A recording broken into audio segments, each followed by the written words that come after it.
guys! Welcome back to my new channel, ang Linglish Channel. I-update ko lang itong aking alagang inahin na si Kimberly at ang kanyang 7 ducklings. Magti 3 weeks na pala mula nung namisa siya. Itong video na ibabahagi ko ay nung 2 to 5 days pa lang sila.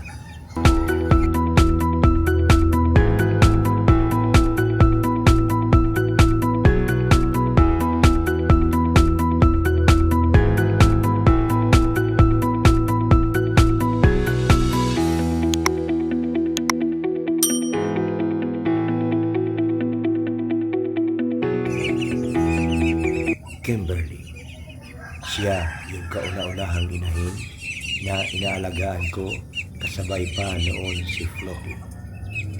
Ikapitong pamimisanan niya ito ngayon at 7 rin ang ducklings na napisa niya. Mahusay na inahin si Kimberly, kaya marapat lang natratuhin din siya ng maayos dito sa village. Maliksi at malakas ang kanyang 7 ducklings. Sagana sila sa pagkain at lalo na sa inumin. Umaga at hapon, pinapalitan at dinadagdagan ang kanilang tubig na iniinom para mas healthy silang palagi. Nasa isang maliit pa na division sila para mahiwalay sa mga bigger ducklings. Kawawa kasi sila pag ihahalo agad sa mga bigger ducks, lalo na pagdating sa kainan. Kawawa kasi sila pag ihahalo agad sa mga bigger ducks, lalo na pagdating sa kainan. Naaagawan at naapakan pa sila at tinutuka pa sila. Samantala, pagkalipas ng 5 araw, ay namisa na rin yung isang alaga ko pang inahin na si Esmeralda.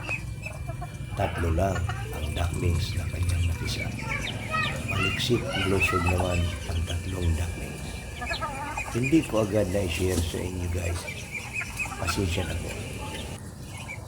Kinabukasan rin, pagkatapos mamisa ni Esmeralda, ay namisa rin yung isa ko pang alagang inahin na si Dolores. Nag-expect ako na marami ang mapipisa, pero ang resulta ay isa lang ang duckling na kanyang napisa. Nalungkot ako at inalam ko ang dahilan kung bakit nagkaganon ang kanilang pagliliblim.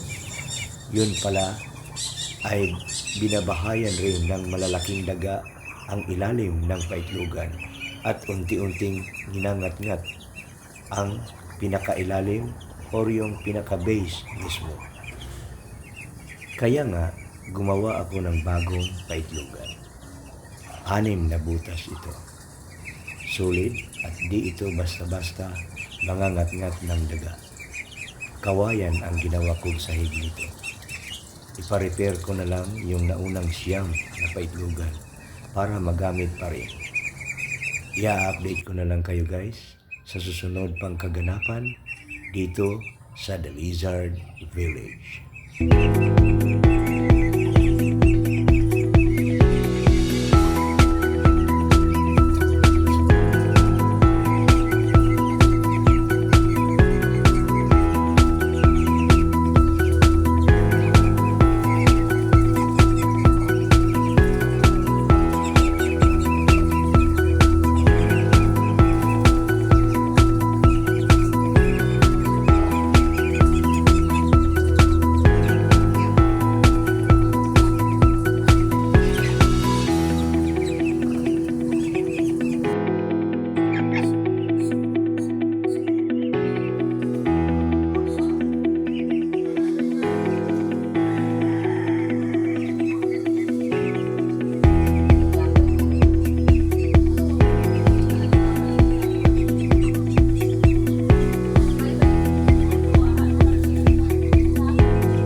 That's it for today's vlog.